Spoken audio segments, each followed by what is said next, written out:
Code Support Strategist by myheadinthecoudsnotcomingdown. Read by Overlord. Chapter 82. Poison. Summary. Things are in full swing. For once, Netsu did not have the chance to open the door before Midoriya slammed it open and came barging in. I need my laptop. Netsu nodded and gestured to the laptop. We received a ping from your program just moments before the loud crash. That means the leak has already arrived. Midoriya nodded and crossed to sit at Netsu's desk, shooing Shigaraki out of his seat so that he could sit down. Based on the lack of fighting, I'm assuming there weren't two traitors after all. No, why does everyone keep thinking that? Shigaraki complained. Icy Cat never gave me any info at all. And who are you anyways? Midoriya looked up and glared at him. You can call me Cheat Code. I'm sure you'll understand why I don't trust you. Shigaraki gulped. Oh, you're the little cheater from the USJ. It's not cheating if it saves lives. Isuku turned back to his computer. Now tell me everything you know. What am I up against? What's that smell? Hagakure sniffed the air. It's like rotten eggs. I'm not sure. Juno slammed her hand over her mouth and nose as she started to feel lightheaded. I think we should get out of here. It's probably just one of Class 1B's quirks, Hagakure said, more slowly than she should have, which made alarm bells go off inside of Jiro's head. No. Jiro heard unfamiliar footsteps and turned towards them to see Spinner and a bunch of people she didn't recognize emerging from the growing mist. It's villains. She passed out before the villains even noticed her. May dashed through the halls, her tool bag swinging by her side like a weapon as she held a phone to her ear. Come on, pick up! May? Ochako sounded confused when she answered. Do you know what's going on? No time!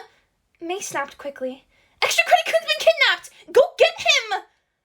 She hung up and slid down the banister, eyes narrowing in on the door to the maintenance cabinet. She just needed to get to that room and she'd be able to get at least partial power back on. Hopefully. She scrambled back as a long blade slammed into the floor in front of her. Flash, give me blood! May swallowed and looked up at the guy in a straitjacket who looked even crazier than she was. Oh, crap! The minute that Ochako heard that Hitoshi had been kidnapped, she was by his side within seconds. He was completely covered in Mineta's sticky balls, and Ochako cursed under her breath. Mineta? How did I miss that? Hitoshi blinked, raising his head about an inch to look at her. Ocha? What? I'm here. Ochako wasn't quite sure how to grab him without getting stuck. I'm gonna get you out of here. Where's Mineta? Fighting Mina. Hitoshi slumped back down. She figured out he was Trapper. Okay. Ochako swallowed. She'd help Mina later. Let's get you someplace safe. Show me your blood, kid! She ducked down and hid behind Hitoshi, just in time to see little Kota running for his life down the hall as the largest villain Ochako had ever seen reached out to grab him. Shindig? Ochako whimpered. I have to. Go. Save him. Hitoshi smiled. I can still talk. I'll take care of myself. Ochako nodded and disappeared. Tsu really hoped that Ochako was okay. She left in a hurry, but then again, she usually did these days, so it wouldn't have been too concerning if it hadn't been for the blackout and the phone call right before. She had the feeling that there was something else going on besides the exercise. Her night vision was a bit better than normal due to her quirk, but the shadows were still putting her on edge as she made her way through the halls to where Ragdoll was supposed to be. She knew that was most likely the point, since it was a test of courage, but it was still enough to make her pay more attention to her surroundings. That was probably the only reason she didn't miss the knife flying out of the corner of her eye. She hopped to the side just in time, and the blade embedded itself in the wall instead of her braid. A blonde girl with high buns and what looks like huge needles hanging from her backpack came out of the shadows with a pout. Oh, but you'd be so much cuter if you were just a bit cut up. Sue swallowed. No thanks. She didn't recognize this girl from Class 1B, which didn't paint a very nice picture when combined with the blackout and Ochako's sudden disappearance. If there were villains here, then were they under attack? Were they allowed to fight back? What was going on? A voice rang out inside of their head. Students, this is Mandalay. The school is under attack by the League of Villains. As the attack is happening on UI grounds, you are allowed to use your quirks to defend yourselves, but do not initiate attacks. Make your way to the cafeteria as soon as possible.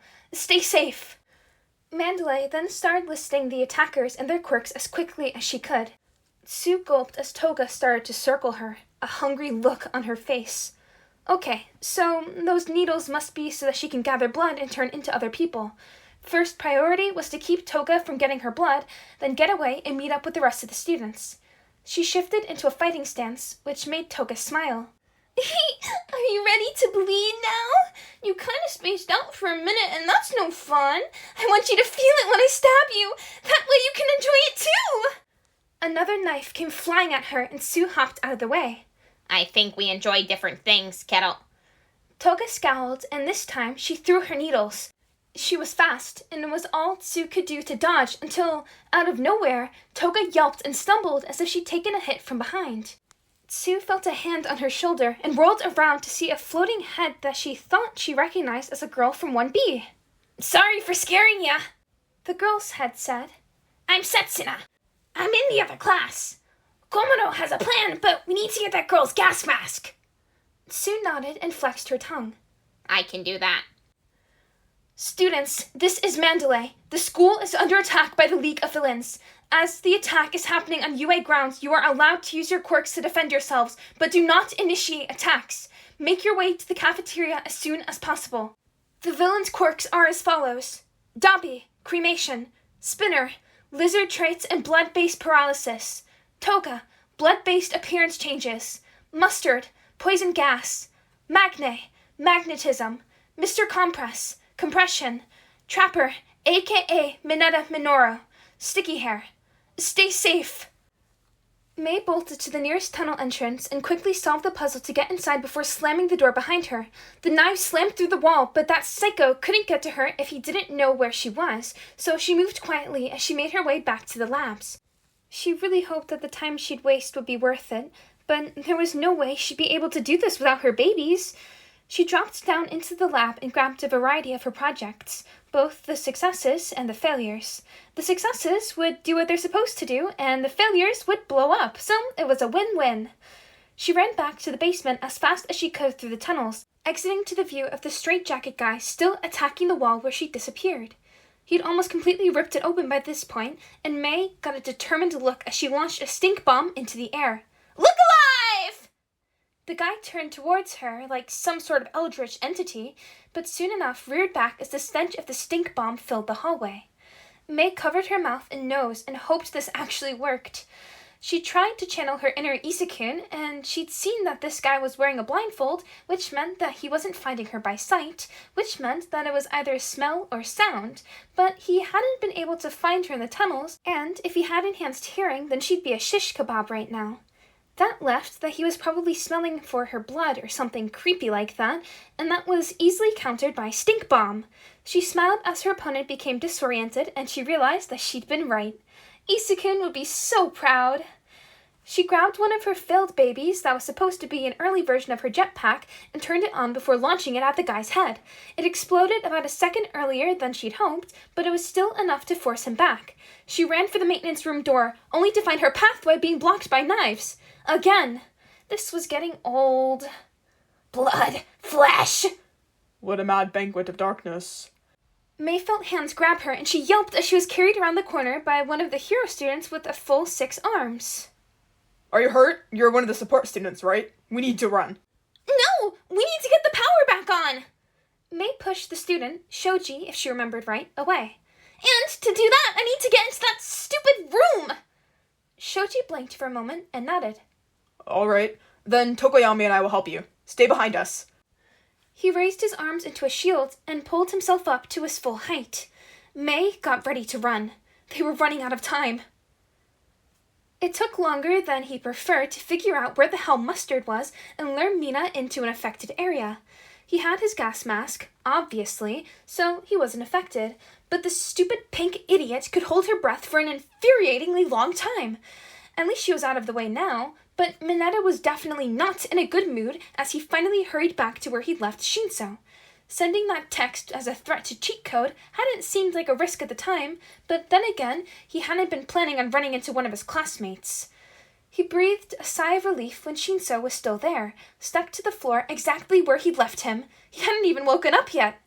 Mineta chuckled and kicked Shinso in the ribs. Wake up, Sleeping Beauty! Rise and shine! Shinso blinked, bleary-eyed, and raised his head. What time is it? Mineta immediately looked at his watch. If he was correct, Shinso's quirk relied on confusing his target, so no matter what, he needed to know what he was talking about. 11 p.m. His eyes widened as Shinso smirked. Gotcha. What are you... Apparently, he was just confused enough by Shinso's reaction for the quirk to kick in because he felt his brain go fuzzy and his arms felt limp at his sides. Dissolve these stupid things and let me go. Mineta had no choice but to obey. Howdy, y'all. Sorry for the mini hiatus, but I am back at it again at the Krispy Kreme with my regular updates. So, some fun new voices in this one, and things are getting serious. Oh man, I love doing villain voices. They're so fun. But anyways, I hope you enjoyed, and if you did, feel free to leave a like or comment down below, because I always love hearing from you guys. And be sure to subscribe so you can stay up to date with whenever I post. And as always, here's your little daily reminder to pop open that water bottle before you get Thanos snapped by dehydration. Oh, and thanks for the 400 subscribers. It honestly means a lot to me. It was super exciting to see. So yeah, adios y'all.